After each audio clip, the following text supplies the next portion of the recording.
Hello friends, welcome to my channel Simran gardening blogs. और आज का हमारा पौधा है तुलसी का। दिसंबर स्टार्ट हो चुका है। आज है दिसंबर की 3 तारीख। तो अच्छी ठंड, अभी ऐसा नहीं है कि बहुत ज़्यादा ठंड पड़ने लग गई है, लेकिन आप देख सकते हैं कि तुलसी का पौधा ये मेरा कितना हरा भरा है। बिल्कुल हरे और चमकदार पत्ते इसके हैं। लेकिन सर्दी में हमारी तुलसी का पौधा सूख क्यों जाता है? वे कौन से कारण हैं जिसकी वजह से तुलसी हमारी सर्दियों में सूख जाती है? इसके सारे के सारे पत्ते झड़ जाते हैं, ये अपना हरा रंग बिल्कुल खो देती है। और वे कौन सी गलतियां हैं जो तुलसी के पौधे को सर्दियों में सुखा देते हैं? अगर आपकी तुलसी के पौधे में सर्दियों का असर दिखने लग गया है तो आपको सतर्क हो जाना चाहिए और अपने पौधे को बचाने के लिए कौन कौन से काम जो शुरू करने हैं, वो कौन कौन सी जो गलतियां हैं सर्दियों में आपको तुलसी के पौधे के ऊपर ये जो करनी है। ये जो मैं अभी आपको मिट्टी बता रही हूँ, इसके बारे में भी बताऊंगी अभी आगे। तो ये हमारे पत्ते झड़ते क्यों हैं, पीले क्यों पड़ जाते हैं, इसके अंदर खाने की कमी होनी शुरू हो जाती है। कोई भी पौधा आपको पता है खाना अपने पत्तों के द्वारा बनाता है, और सर्दी में जो है तुलसी का पौधा वो डॉर्मेंट में जाने लग जाता है। डॉर्मेंट में चला जाता है यानी सोने की अवस्था में। सर्दी में तुलसी के पौधे की जो ग्रोथ है वह बहुत कम हो जाती है, और ऐसे में कुछ गलतियां जो हैं, हम आपके पौधे के जो पत्ते हैं उनको पूरी तरीके से गिरा देते हैं।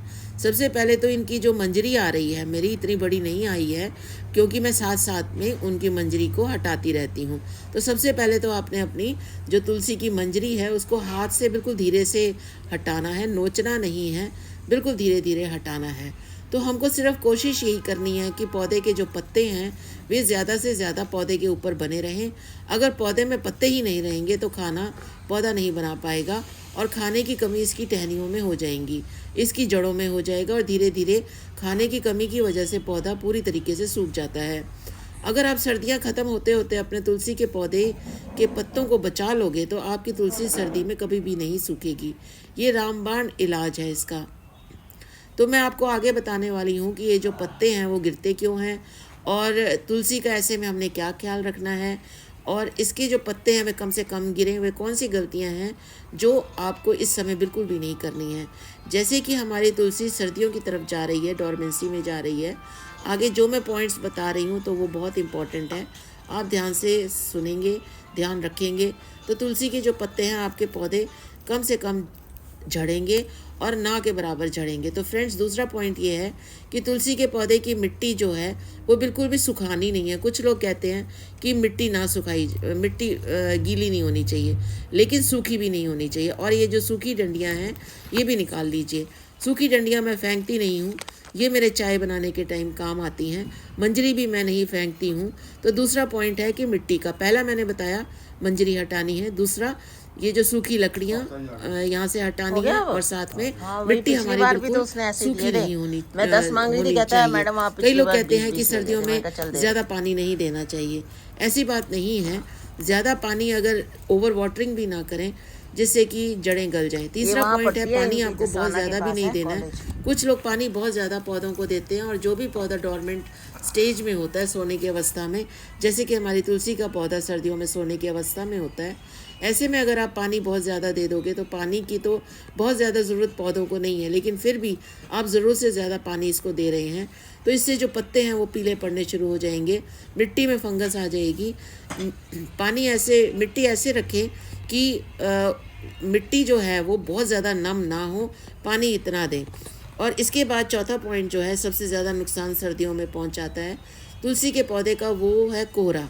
आपको पौधे को कोहरे से बचा कर रखना है। कोशिश करना है कोहरा पत्तों के ऊपर, आपके पौधे के ऊपर ना पड़े। ये जो मेरी एक तुलसी जो है ये तो ज़मीन में लगी है, और दूसरा मेरे पास पॉट में है। तो यहाँ मैंने इसको जो रखा हुआ है, इसको बरामदे के शेड के नीचे है, ये ऑलमोस्ट बरामदे के शेड के नीचे है। देखिए यहाँ पर प्रॉपर धूप भी पड़ रही है, ये ज़मीन में लगा हुआ है, यहाँ बिल्कुल प्रॉपर धूप इसको पड़ रही है। और इसके साथ साथ अगर कोहरा भी इसमें आता है तो ये क्योंकि बरामदे के शेड में है तो कोहरा नहीं पड़ता है। तो सीधा सीधा पत्तों के ऊपर कोहरा ना पड़े, वरना ये कोहरा बहुत नुकसान पहुंचाता है तुलसी के पत्तों को, जिससे कि पत्ते सूख कर बेकार हो जाते हैं, ख़राब हो जाते हैं। तुलसी के पौधे में इस समय आपको कोई भी कटाई छटाई नहीं करनी है। अगर इसके पौधे के ऊपर जो मंजरियां हैं सूख जाती हैं तो आप उसको बिल्कुल हल्के हाथों से निकालें। कैंची का इस्तेमाल बिल्कुल भी ना करें। ज़्यादा हरी ब्रांच को इस समय आप बिल्कुल भी नहीं काटना है, यानी प्रूनिंग नहीं करनी है। तो अगर आप प्रूनिंग करेंगे तो ऊपर से जो इसका मॉइस्चर है, मोटी ब्रांच को अगर काट देंगे तो ऊपर से जो मॉइस्चर है वो उड़ना शुरू हो जाता है, और कभी कभी आप देखेंगे कि टहनी है वो ऊपर से सूखनी शुरू हो जाती है। तो बहुत सारी तुलसी के पौधे की जो टहनियाँ हैं इसी वजह से सर्दियों में सूख जाती हैं। और अगर कोई टहनी सूख भी गई है, जैसे कि मैंने इकट्ठी की हैं, मैं इनको फिर सुखाकर मिक्सी में पीस लेती हूँ, इसका चूरा बना के इसको चाय में आप यूज़ कर सकते हैं। हाँ भैया, तो प्रूनिंग कटाई छटाई अभी कुछ भी नहीं करनी है। मंजरियां हाथ से बिल्कुल आराम से निकालनी है, हरी मोटी ब्रांच को कट नहीं करना है। यहाँ पर काफ़ी सारे लोग मुझे बोलेंगे कि मंजरियों को हटाने से तुलसी के पौधे की ग्रोथ बढ़ती है, तो ये बिल्कुल सत्य बात है।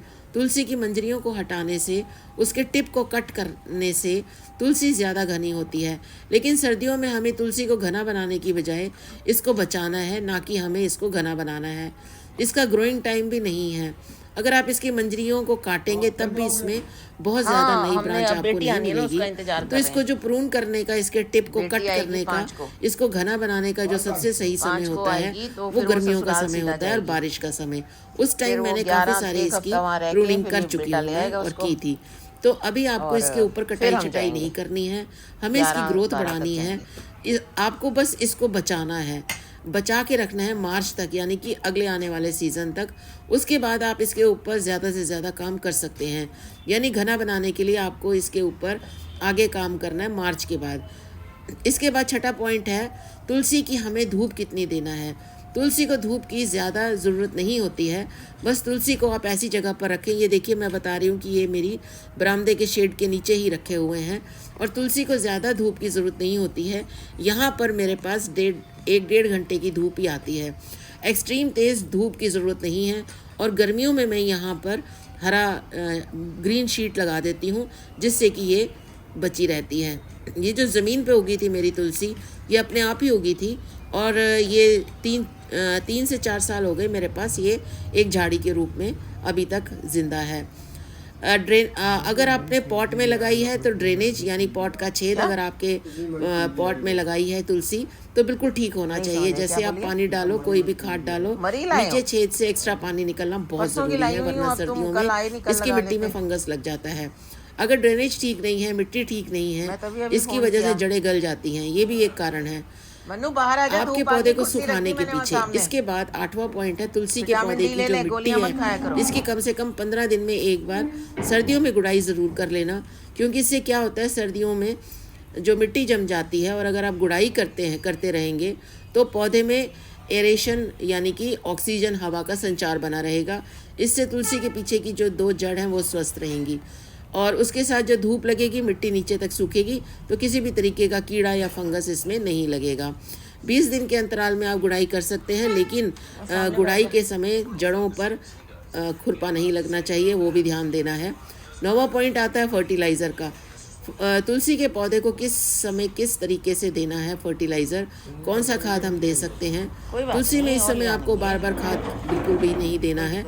बहुत से आसान खाद अगर देना भी है तो मैं बहुत ही आसान खाद आपको बता रही हूँ। ऐसी खाद जो स्लो रिलीज फर्टिलाइज़र है, यानी एकदम से ऊपर असर नहीं दिखाती है, जड़ों के ऊपर असर नहीं दिखाती है, तो सर्दी में जड़ों को नुकसान भी नहीं पहुँचाते हैं, तो ये खाद धीरे धीरे जड़ों में जाती है। तो सबसे पहले नंबर पे जो चीज़ आती है वो है कंपोस्ट।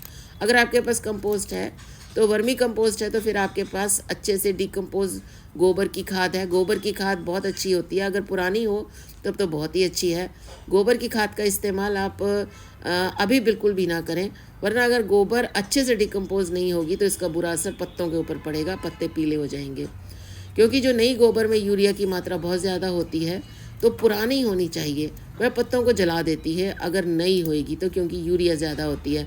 अगर गोबर के उपले हैं आपके पास तो इसको भिगोकर रख दो, और पानी को डाइल्यूट करके आप 15 दिन के अंतर में एक बार तुलसी में डाल सकते हैं। तो इस प्रकार अगर आप करेंगे आपकी तुलसी को बचा सकते हैं सर्दियों में। Thank you for watching. फिर मिलेंगे एक नई वीडियो के साथ। Happy gardening and happy tulsi ji, thank you.